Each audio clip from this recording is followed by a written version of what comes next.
तो भाई क्योंकि बस आने ही वाला है वो दिन जब खुल जाएंगे एंडलेस पॉसिबिलिटीज के ताले, यानी कि बस आने ही वाला है वो दिन जब हम सब देखेंगे doctor strange in the multiverse of madness. और इसलिए मैंने सोचा कि क्यों ना आपके बिना बोले आपके सामने कुछ बकवास पेल दूं इस बारे में कि ये मूवी देखने से पहले आपको उसके बारे में क्या क्या पता होना चाहिए। और हाँ, चिंता मत करो, ये फिल्म मैंने भी नहीं देखी है तो स्पॉयलर्स तो मिलेंगे ही नहीं, और मैंने इसके लीक्स और भाई टीवी स्पॉट्स भी नहीं देखे हैं, तो मैं यहाँ पे वो भी डिस्कस नहीं करने वाला। तो बिना कोई देरी किए चलिए बकवास शुरू करते हैं।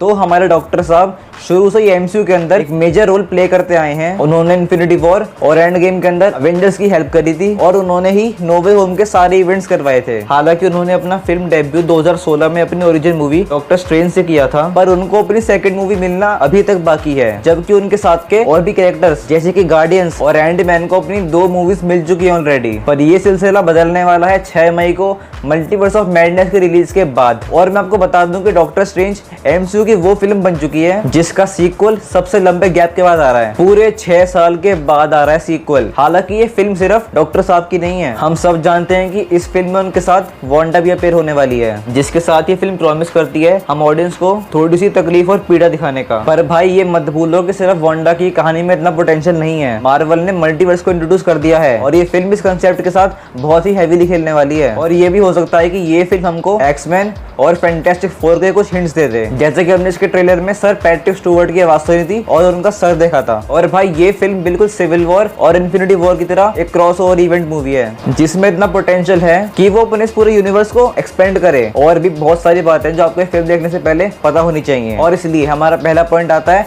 Doctor strange and Scarlet Witch. तो भाई लोग, इस फिल्म में स्टीफन स्ट्रेंज और वांडा होने वाले हैं एज मेन कैरेक्टर्स, और इन दोनों की रिसेंट कहानियां ऐसी रही हैं जो इस फिल्म की कहानी के लिए एकदम रेलेवेंट है। जहां डॉक्टर साहब की कहानी घूमती है उनके नो वे होम वाले कांड के कॉन्सिक्वेंस के अराउंड, और वहीं वांडा इन्फिनिटी वॉर में विजन की डेथ के बाद उसके वेस्ट व्यू वाले कांड के कॉन्सिक्वेंस से डील कर रही है। और मैं जानता हूं कि मैं लेट हूं, पर भाई बोलना पड़ेगा, इस फिल्म से पहले कंपलसरी है कि आप देखें स्पाइडरमैन नो वे होम और वांडा विजन। और मैं जानता हूं कि नो वे होम तो सबने देखी है, बट वांडा विजन आप में से बहुत ही कम लोगों ने देखी होगी, और सिर्फ इसलिए क्योंकि वो हिंदी में नहीं आई है। पर भाई ऐसा मत करो प्लीज, बिना वांडा विजन देखे आपको इस फिल्म में वांडा का कैरेक्टर आर्क समझ नहीं आएगा। और भले ही नो वे होम डॉक्टर साहब पे फोकस ना करती हो, पर उससे हम ये जानते हैं कि आखिर मल्टीवर्स नाम की बला उसकी कहानी में फिट कैसे हो रही है। और सैम रेमी ने ये तक कहा था कि मल्टीवर्स ऑफ मैडनेस सीधा नो वे होम के बाद से कंटिन्यूड है, और भाई उनकी इस वाली बात में 200% लॉजिक है। और अगर मैं आपको सिंपल तरीके में बताऊं तो इस फिल्म में हम देखेंगे वांडा का विजन और अपनी फैमिली को खोने का दुख, और साथ ही साथ वेस्टव्यू वाले कांड पे उसका गिल्ट और उसकी पावर्स की हदों का पता लगाना, और हमारे डॉक्टर साहब का उनके पास से डरना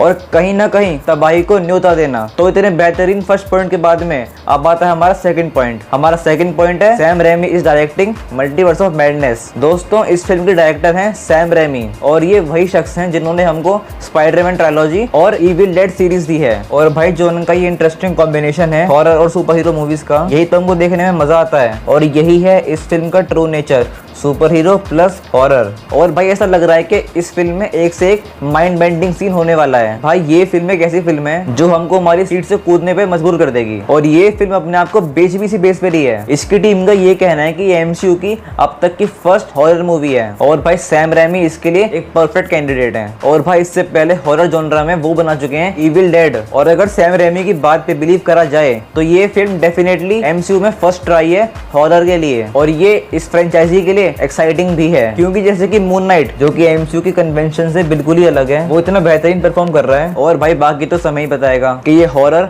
और कुछ यूनिक करने के वादे पूरे होते हैं कि नहीं होते। पर भाई अभी के लिए ये फिल्म एमसीयू के अंदर कुछ नया माल ऐड करती हुई नजर आ रही है। और हाँ, जो कुछ टीन्स फैन है मार्वल के, वो सुनो ध्यान से, ये बात ध्यान रखना कि ये फिल्म डार्क होने वाली है, बाकी फिल्मों की तरह ये फिल्म कलरफुल नहीं होने वाली। इस फिल्म में कॉमेडी नाम मात्र होगी, पर हाँ क्योंकि ये फिल्म PG-13 है तो ये फिल्म इविल डेड जैसी भी नहीं होगी। और हाँ भाई, इस फिल्म में हॉरर एलिमेंट होने वाला है, और जहाँ कुछ एमसीयू फैंस इस बदलाव से खुश हो रहे हैं, वहीं कुछ फैंस हैं जिनको ये बदलाव पसंद नहीं आया, और सच कहूँ तो उनको डर लग रहा है इस फिल्म से। तो हाँ, फिल्म देखने से पहले ये बात ध्यान रखना। और फिर हमारा थर्ड पॉइंट है द मल्टीवर्स इज हियर। तो फार फ्रॉम होम और वांडाविजन के अंदर मल्टीवर्स को टीज करने के बाद में मार्वल ने जो हमें नो वे होम में दिखाया वो किसी मल्टीवर्स या किसी मल्टी फ्रेंचाइजी क्रॉसओवर से कम नहीं था। और ये फिल्म उन्हीं कंसेप्ट को बढ़ाने का दावा करती है जो हमने देखे थे नो वे होम और लोकी में। और इसके ट्रेलर्स में हमने व्हाट इफ के बहुत सारे एलिमेंट्स देखे थे और उसका सबसे बड़ा एग्जांपल है ईवी स्ट्रेंज जो हमने व्हाट इफ के एपिसोड 4 में देखा था। और हाँ, अगर आपको जानना है कि मल्टीवर्स क्या है तो उसके लिए लोकी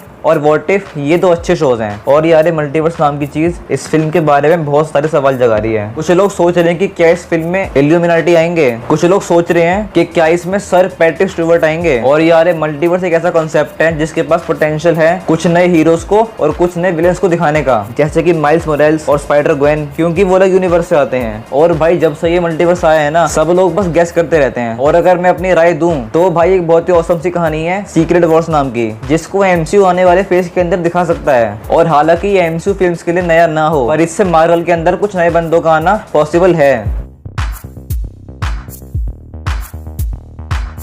और भाई बस मैं जानता हूँ कि मैं बात करते करते बहुत आगे चला गया था, पर भाई मैं क्या करूँ, मेरा ऐसा ही है, जो मुंह में आता है बोल देता हूँ। और अब खत्म करते हैं हम इस वीडियो को। तो भाई ये थी वो सारी बातें जो आपको ये फिल्म देखने से पहले पता होनी चाहिए। और अगर आप 2 दिन में देख सको तो भाई लोग डॉक्टर स्ट्रेंज, स्पाइडरमैन नो वे होम, वांडाविजन और व्हाट इफ ये 4 सीरीज देख लेना। और मैं जानता हूँ कि आप में से बहुत से लोग बहुत तेज हैं, आपने ये सब कुछ पहले देख रखा होगा, पर कोई नहीं, अगर नहीं देखा है तो ट्राई करना है कि 2 दिन में सब कुछ देख लो। और भाई आप इस फिल्म का कितना वेट कर रहे हो मुझको बताना कमेंट्स में। भाई मैं तो इस फिल्म का बहुत वेट कर रहा हूँ, मैं देख कर आऊँगा और एकदम मस्त रिव्यू करूंगा। और अगर वो रिव्यू मिस नहीं करना है तो जो वो बटन है लाल लाल सा उसको दबा के ना ग्रे कर देना, और बगल में घंटी है उसे भी दबा देना। और अगर ये वीडियो पसंद आई हो तो इसको लाइक कर देना और शेयर कर देना। और भाई लोग डिस्क्रिप्शन में लिंक है इंस्टाग्राम का और ट्विटर हैंडल का, उन्हें भी जाके फॉलो कर देना। और हाँ भाई लोग, मैं प्लीज़ कह रहा हूँ, अगर आपको इस फिल्म के बारे में कोई भी लीक पता है या आप इस फिल्म के बारे में एक भी स्पॉइलर जानते हैं तो भाइयों प्लीज़ कमेंट में मत लिखना। और अगर तुमने बताया तो मेरी बद्दुआ है कि तुम्हारी क्रश तुम्हें कभी भी हानि करेगी। तो इसलिए अपने स्पॉइलर अपने पास रखिए और देखते रहिए मूवीवर्स।